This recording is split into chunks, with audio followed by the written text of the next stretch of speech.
Welcome to the pool of science. Students, आज का हमारा टॉपिक है फाइलम नोटिफेरा। तो आज हम फाइलम नोटिफेरा को डिटेल के साथ स्टडी करेंगे। तो सबसे पहले आते हैं कैरेक्टरिस्टिक ऑफ फाइलम नोटिफेरा कि फाइलम नोटिफेरा के अंदर जो है वो कौन कौन से कैरेक्टरिस्टिक पाए जाते हैं। तो नोटिफेरा जो है इस फाइलम को इसलिए कहा जाता है क्योंकि इसके अंदर एक सिलेटेड ऑर्गन होता है। इस ऑर्गन को हम कहते हैं कोरोना। अब कोरोना जो है ये इसके हेड की तरफ जो है वो प्रेजेंट होता है, यानी एंटीरियर साइड पे जो है इसकी बॉडी के प्रेजेंट होता है। कोरोना जो है इसके ऊपर सिलिया होते हैं, लेकिन ये सिलिया जो है वो साइमल्टेनियसली बीट नहीं करते, यानी सारे सिलिया जो है वो एक ही दफ़ा मूव नहीं करते। वन बाय वन जो है इनकी मूवमेंट होती है और हर सिलिया जो है वो दूसरे सिलिया से बिल्कुल अलग ही डायरेक्शन में मूव करता है। सिलिया हम कहते हैं एक सिलिया को, और सिलिया हम कहते हैं काफ़ी सारे सिलिया को। तो हर जो सिलियम होता है वो पहले बीट करता है दूसरे सिलियम से। इस तरह इन सिलियम की मूवमेंट से एक वेव जो है वो अपीयर होती है, और ये वेव जो है वो पास होती है सिलेटेड लूप्स के साइड्स पे, यानी वो बॉडी पार्ट रोटिफिरा का जिसके ऊपर सिलिया प्रेजेंट होते हैं उसके साइड्स तक जो है ये वेव जाती है, और साइड्स को हम कहते हैं, किनारों को हम कहते हैं पेरिफेरी तक वेव जो है वो जाती है।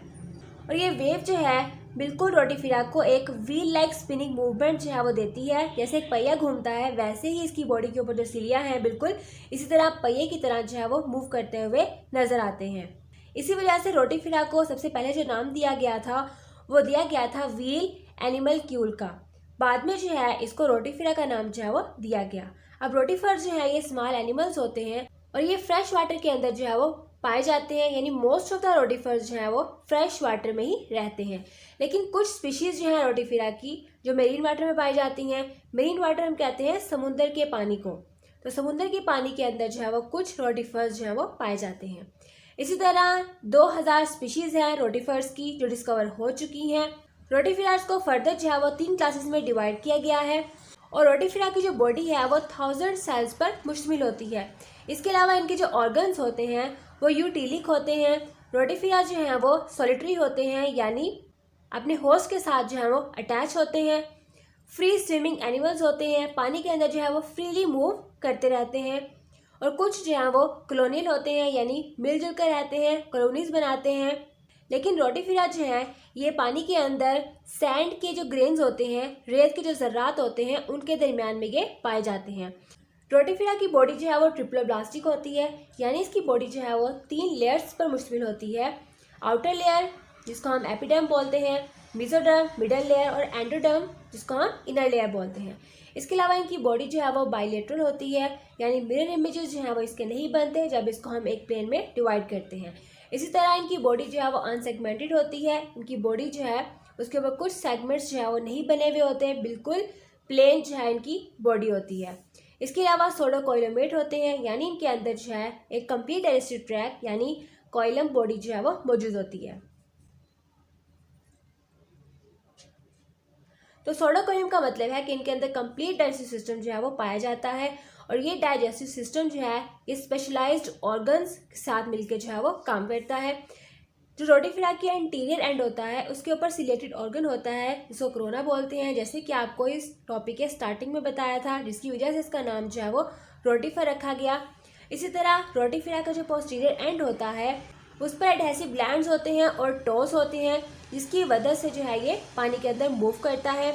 इसी तरह इसके अंदर जो है वेल डिवेल्ड क्यूटिकल जो है वो प्रेजेंट होती है। रोटिफिरा के अंदर जो है प्रोटोनेफ्रीडिया प्रेजेंट होता है, और ये प्रोटोनेफ्रीडिया जो है वो फ्लेम सेल से मिलके जो है वो बनता है। प्रोटोनेफ्रीडिया जो है ये वेस्ट को एक्सट्रैक्ट करने वाला ऑर्गन होता है। रोटिफिरा के जो मेल्स होते हैं वो बहुत ही कम तादाद में पाए जाते हैं, या समटाइम जो है वो इनकी स्पीशी के अंदर मेल जो है वो एब्सेंट होते हैं, मौजूद ही नहीं होते। रोटिफिरा के अंदर जो है वो पार्थेनोजेनेसिस बहुत ही आम पाई जाती है, क्योंकि जैसे यहाँ पे आपको मैंने बताया कि इनके अंदर मेल्स जो है वो बहुत कम तादाद में होते हैं, और समटाइम जो है वो स्पीशी के अंदर मेल मौजूद होते ही नहीं है, वो डिवेल्प ही नहीं करते, उनकी रिप्रोडक्शन ही नहीं होती।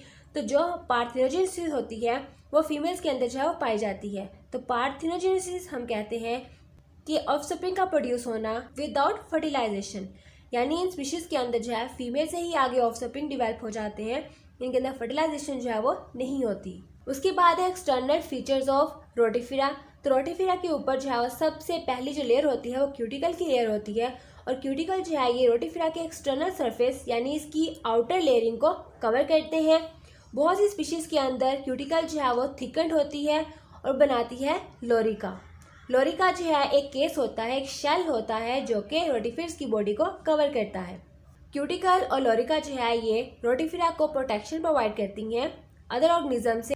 इसके अलावा इनकी जो सूडोकोइलम कैविटी होती है यानी डाइजेस्टिव कैविटी होती है, उसके अंदर जो फ्लूइड पाया जाता है वो इनको हाइड्रोस्टेटिक सपोर्ट प्रोवाइड करता है। और हाइड्रोस्टेटिक का मतलब है इनके अंदर जो स्केलेटन बनता है वो पानी की वजह से इनकी बॉडी टर्जिड होती है, इसलिए हम इसको कहते हैं कि हाइड्रोस्टेटिक स्केलेटन, जिसकी वजह से इनकी बॉडी को जो है वो सपोर्ट प्रोवाइड होती है। लेकिन रोटिफेरा के अंदर जो मेन सपोर्टिव एलिमेंट होता है सपोर्ट प्रोवाइड करने वाला, वो क्यूटिकल लेयर होती है। इसके अलावा रोटिफेरा के अंदर जो है वो एपिडर्मिस लेयर भी पाई जाती है। एपिडर्मिस जो है वो सिंसाइथियल होती है यानी मल्टी न्यूक्लिएटेड ये सेल्स होते हैं एपिडर्मिस के। प्लाज्मा मेम्ब्रेन जो है वो एब्सेंट होती है रोटिफेरा के अंदर। अब क्योंकि रोटिफेरा की जो एपिडर्मिस है वो मल्टी न्यूक्लिएटेड होती है तो इन न्यूक्लियाई के दरमियान में प्लाज्मा मेम्ब्रेन जो है वो मौजूद नहीं होती।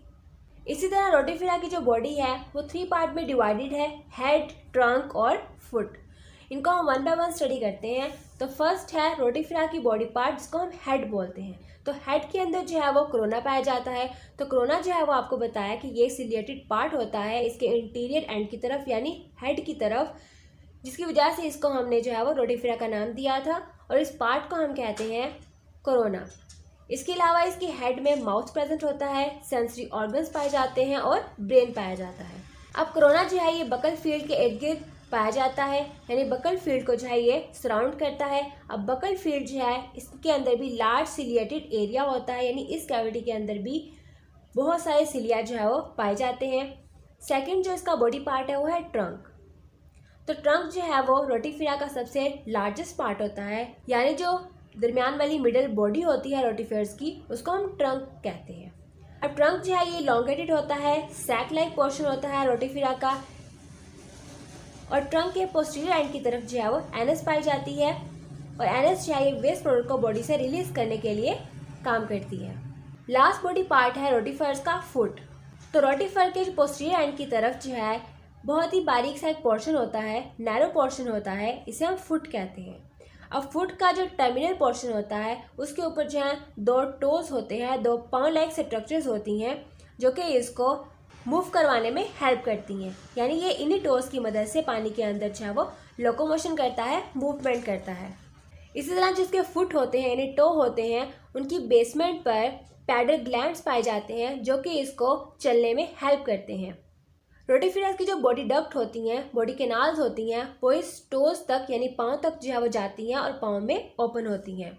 अब ये टोज होते हैं या जो फुट होते हैं रोटिफेयर्स के, रोटिफेयर्स जो है इन्हीं फुट की मदद से अपने सबस्ट्रेटम के साथ अटैच होता है और अटैचमेंट के लिए जो है वो जो इसके पैडल ग्लैंड्स हैं वो सिक्रीशन जो है सिक्रीट करते हैं, जिसकी वजह से ये अपने सबस्ट्रेटम के साथ अच्छी तरह जो है वो चिपक जाता है। तो ये था हमारा फाइलम रोटिफेरा जिसके हमने कैरेक्टरिस्टिक और बॉडी स्ट्रक्चर को जो है वो स्टडी किया है। नेक्स्ट वीडियो में आप जो है रोटिफेयर्स की रिप्रोडक्शन और डेवलपमेंट को स्टडी करेंगे।